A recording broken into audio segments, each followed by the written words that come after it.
황무지가 장미꽃같이 피는 것을 볼 때에 구속함에 노래 부르며 거룩한 길 다니리. 거기 거룩한 그 길에 검은 구름 없으니 낮과 같이 맑고 맑은 거룩한 길 다니리.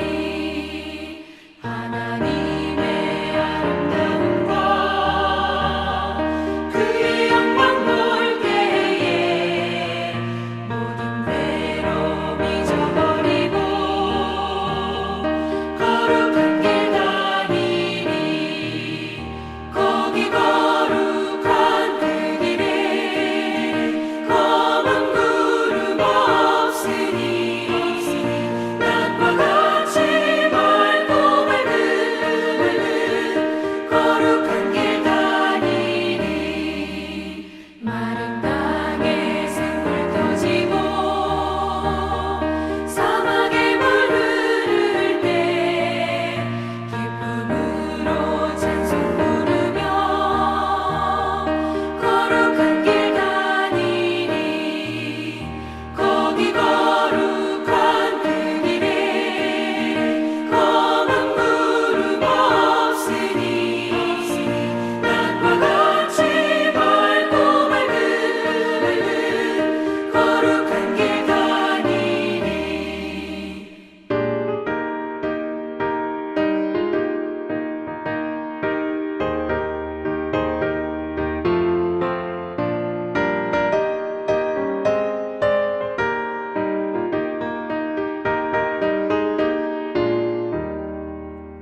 거기 악한 짐승 없으니 두려울 것 없겠네. 평안함과 즐거움으로 거룩한 길 다니리. 거기 거룩한 그 길에 검은 구름 없으니 낮과 같이 맑고 맑은 거룩한 길 다니리. 거기 죄인 자녀 없으니 거룩한 장군이라. 주님 주신 명령만 쓰고 거룩한 길 다니리.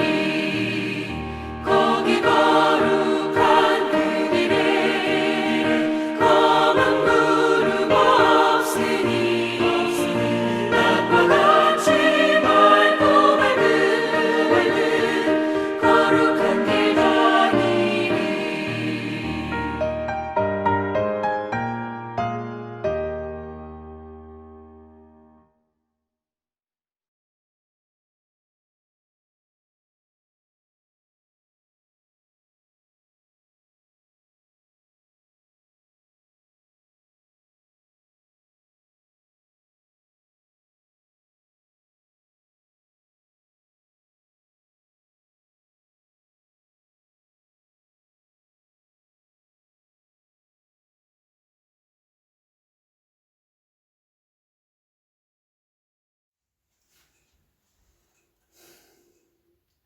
할렐루야. 오늘도 수요 예배에 함께 하신 우리 마인츠 중앙교회 모든 성도님들, 또 가정과 자녀들 가운데 주의 평강과 은혜가 충만하시기를 주님의 이름으로 축복합니다.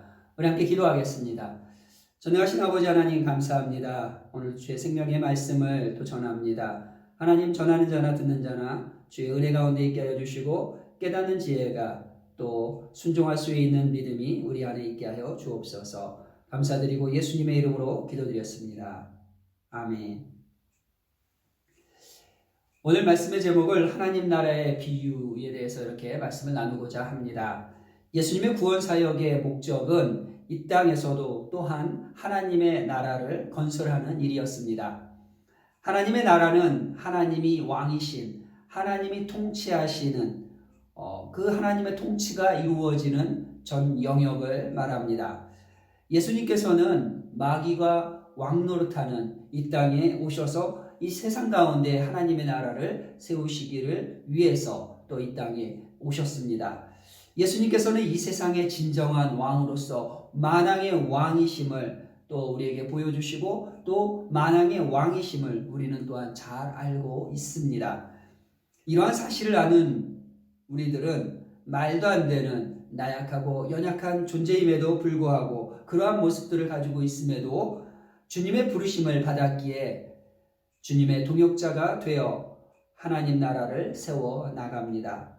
하나님의 나라와 하나님 나라의 가치에 대하여 마태복음 13장은 많은 비유로 말씀하고 있습니다. 주님은 마태복음 13장 이전에는 비유로 말씀하지 않으셨습니다. 왜 그러셨을까요? 그 이유를 감추어진 비밀이기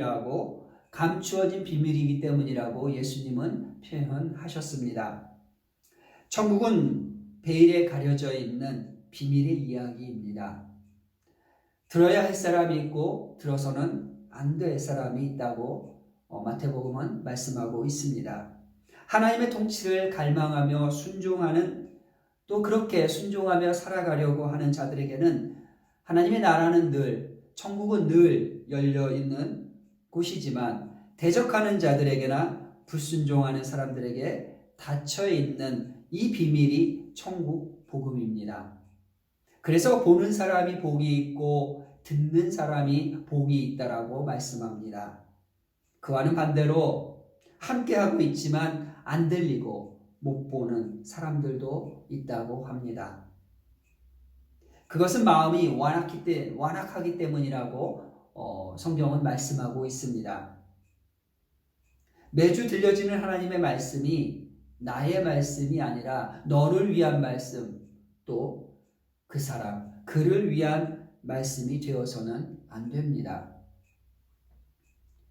말씀을 대할 때 습관처럼 또 이렇게 동화책 이야기를 듣듯 한번 듣고 와 재밌다, 아 좋구나, 단순히 그렇게 여겨서도 또 우리가 하나의 지식을 쌓는 것처럼 지식의 축적으로 삼아서도 안 됩니다.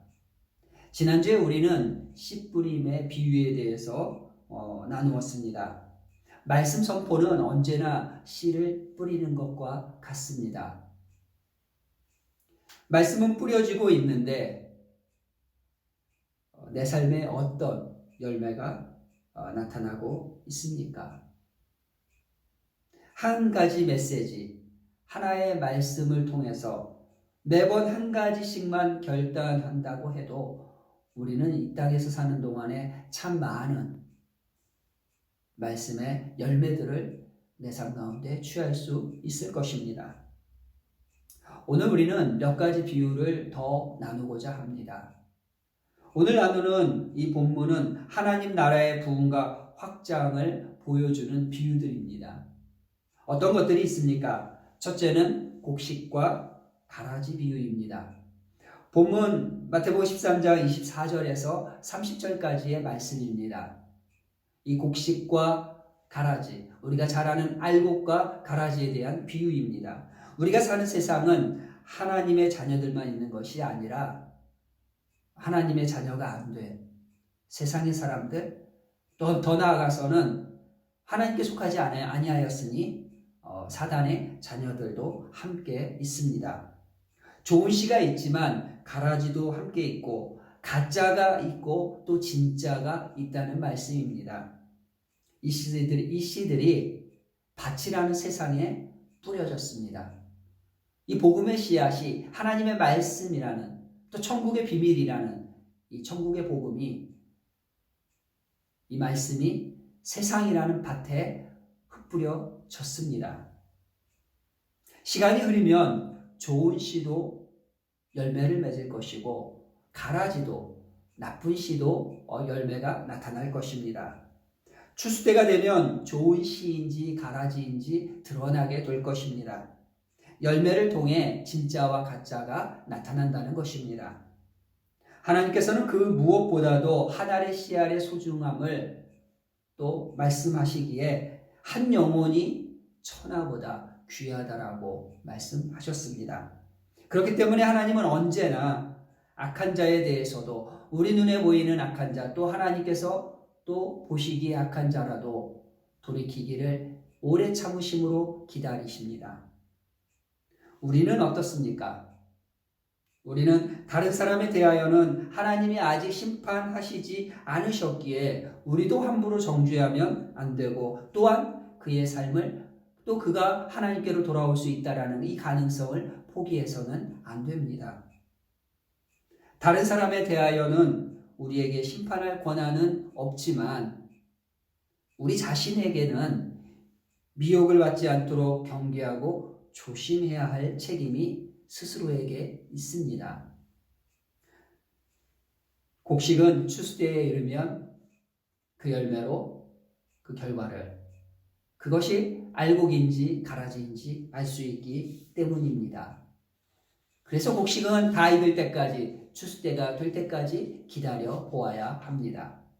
인생도 추수때가 되면 그의 생애가 어떠하였는지, 최후의 심판 앞에서 그가 알곡인지 가라지인지 드러난다는 사실을 우리는 기억해야 합니다.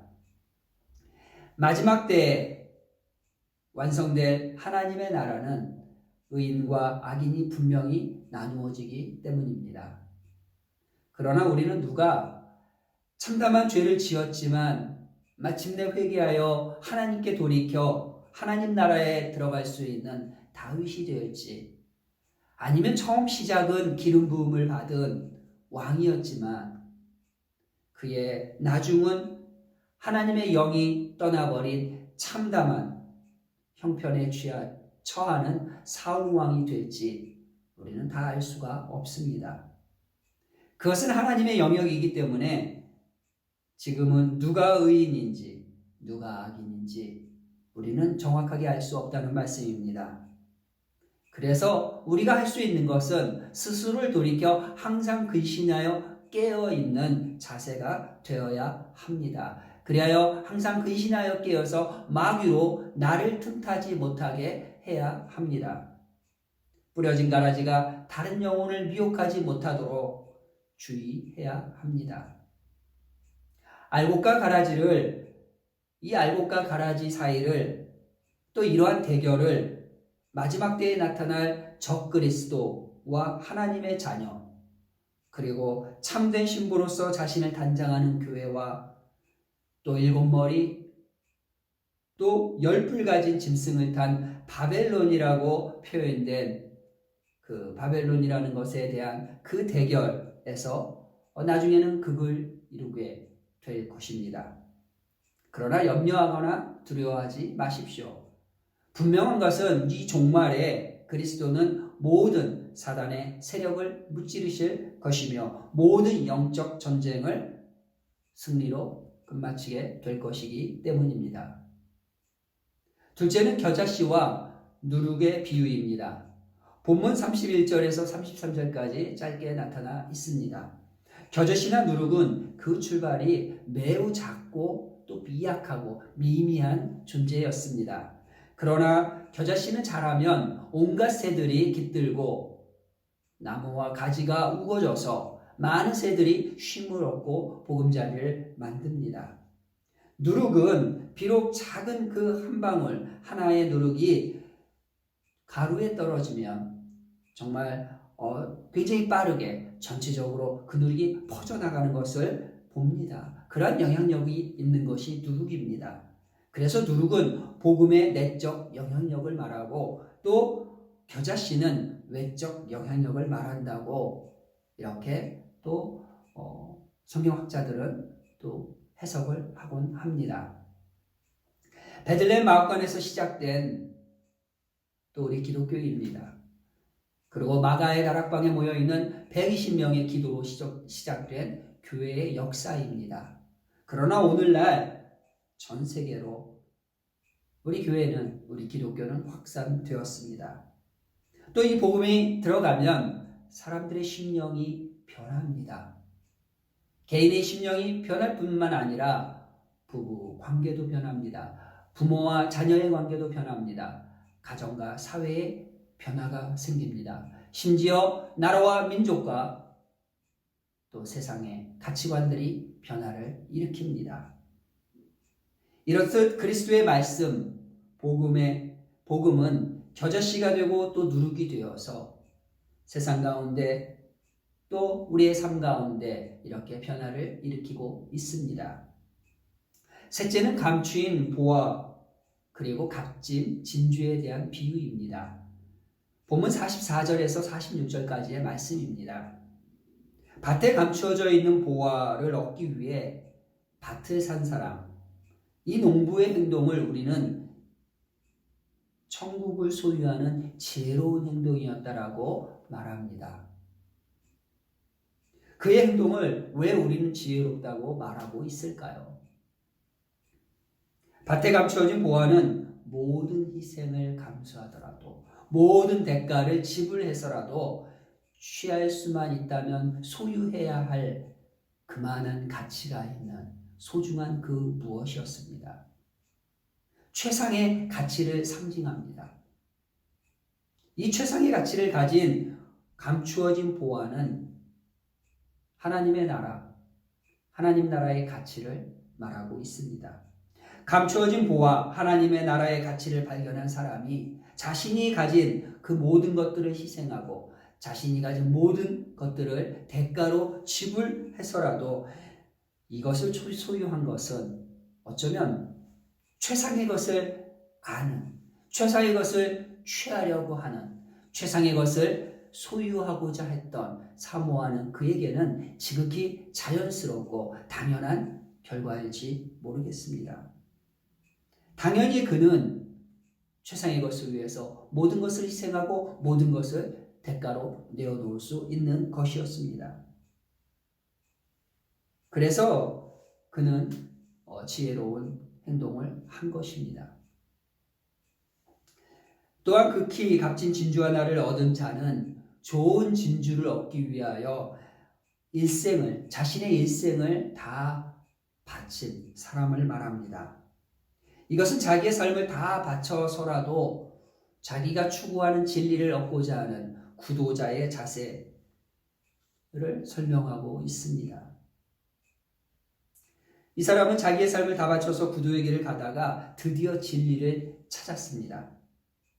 진리가 정말 소중한 나의 가치라면, 정말 내가 내 생애를 다 걸어서 정말 내가 가진 모든 그것들을 대가로 지불해서라도 반드시 내가 취해야 될 진리라면 그는 그 모든 희생을, 그 모든 것들을 내어놓을 수 있는 결단력을 가지고 있는 사람입니다. 우리가 진리를 가졌다면, 진리를 발견하였다면 우리도 당연히 우리의 가장 소중한 것들을 내어놓으며 그 진리를 붙잡는 결단이 필요합니다. 그가 자기의 모든 소유보다 진주를 더욱 사모했기 때문입니다. 천국 복음을 사모하십니까?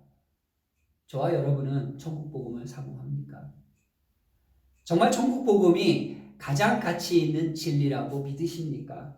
오직 은혜로 소유하고 계시는 이 복음의 가치를 아시고 계십니까? 또 이 복음의 가치를 누리고 계십니까? 복음의 가치를 깨달아 복음을 소유한 성도들은 삶의 그 모습에서, 삶 가운데서 복음을 내 것으로 누리기 위하여 그 어떤 대가라도 지불하려는, 그 모든 것들을 내어놓으려고 하는 그러한 갈망이 일어나게 됩니다. 천국 복음을 사모하고 이 복음을 삶 가운데서 살아내는 여러분들이 되시기를 주님의 이름으로 축복합니다. 마지막으로 그물과 고기 비유가 있습니다. 본문 47절에서 50절까지의 말씀입니다. 그물과 고기 비유는 세상 끝날에 나타날 심판의 상황을 비유하고 있는 말씀입니다. 그물을 던지면 좋은 고기도 또 나쁜 고기도 함께 잡힙니다. 그래서 어부는 좋은 물고기는 그릇에다가 담고 나쁜 물고기는 그냥 바다에 다시 던져버립니다. 좋은 고기는 의인이요 나쁜 고기는 악인이라고 우리는 너무 뻔하게 이 비유를 잘 알고 있습니다.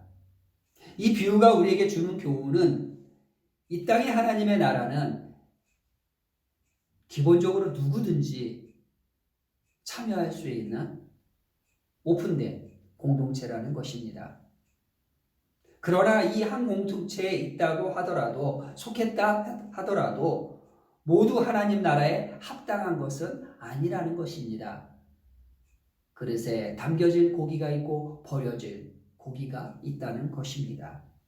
이는 하나님 나라의 속성으로서 많은 사람이 공동체 안에 있지만 심판날이 되면, 마지막 때가 되면 하나님의 그 뜻에 따라 어떤 이는 하나님 나라에 들어갈 것이요 어떤 이는 버려질 것입니다.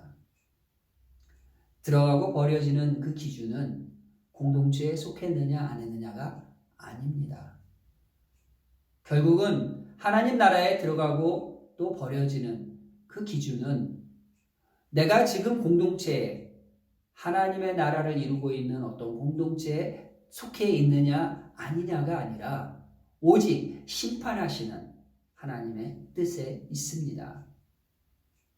우리는 그것을 기억해야 합니다. 들어가고 버려지는 기준이 하나님께 있음을 기억해야 한다는 말씀을 다시 한번 강조해서 드립니다.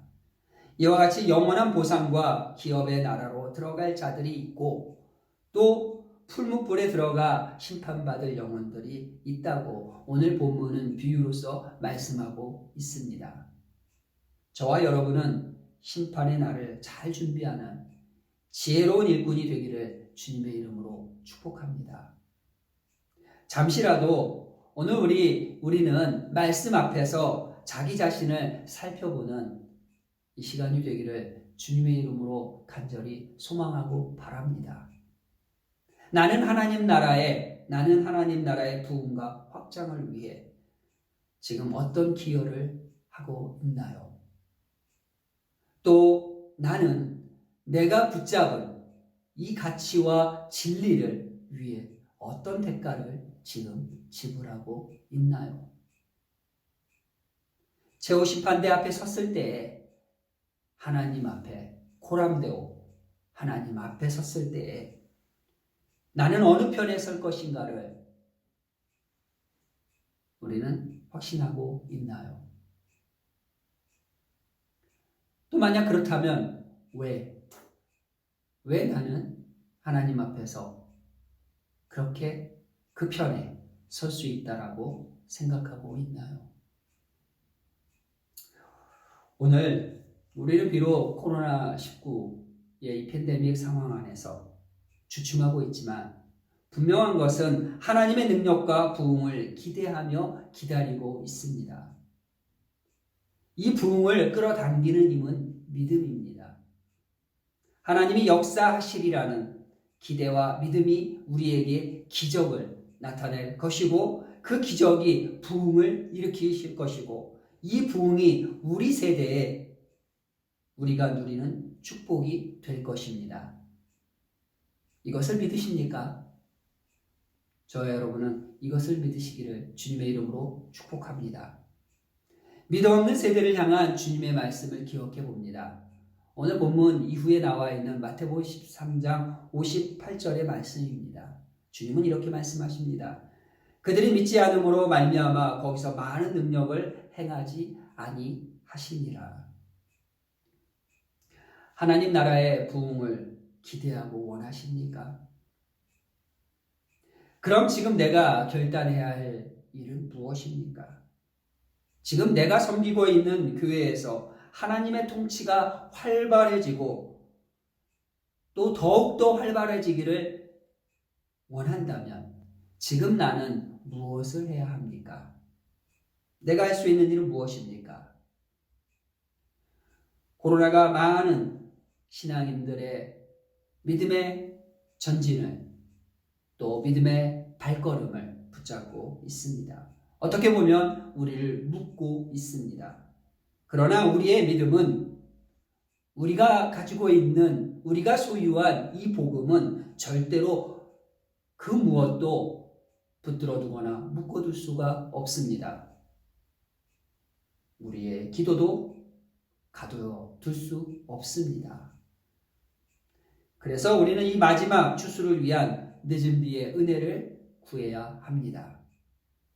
세상에 많은 교회들이 있지만 오늘 우리를 부르시고 우리를 모아 마인츠 중앙교회, 우리 교회에 놓아주신 우리 하나님께 감사드리며 우리 교회에 이 늦은 비의 은혜를 부어달라고, 그리고 이 늦은 비의 은혜를 힘입어서 우리 세대에 이 추수의 때에 이루실 하나님의 그 열매를 위해서 우리를 좀 사용해 달라고 우리는 이렇게 함께 기도해야 합니다. 이렇게 기도하며 늦은 비의 은혜를 구하는 저와 여러분, 우리 마인츠 중앙교회 되기를 주님의 이름으로 축복합니다. 우리 함께 기도하시겠습니다.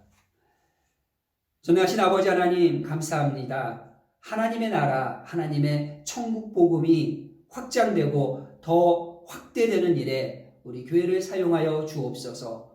나와 내 형제 자매들을, 내 가정을, 그리고 우리 교회를 주님, 이 마지막 때에, 이 추수의 때에 주님 마음껏 사용해 주시기를 주 예수 그리스도의 이름으로 기도드립니다. 예수님의 이름으로 기도드렸습니다. 아멘. 다 같이 수요 중보기도 함께 올려드리겠습니다. 이는 보좌 가운데 계신 어린 양이 그들의 목자가 되사 생명수 샘으로 인도하시고 하나님께서 그들의 눈에서 모든 눈물을 씻어주실 것임이라. 아멘. 매주 수요일 모든 성도들이 한 성령 안에서 마음을 모아 기도하게 하심을 감사드립니다. 주님이 주인 되사 성령 충만, 말씀 충만, 감사와 찬양이 넘치는 우리 가정과 교회 되게 하옵소서. 가족들 가운데 있는 육체의 질병을 위하여 기도하는 모든 성도님들의 기도에 응답하사 치료해 주시기를 각색 질병을 고치신 예수 그리스도의 이름으로 기도합니다.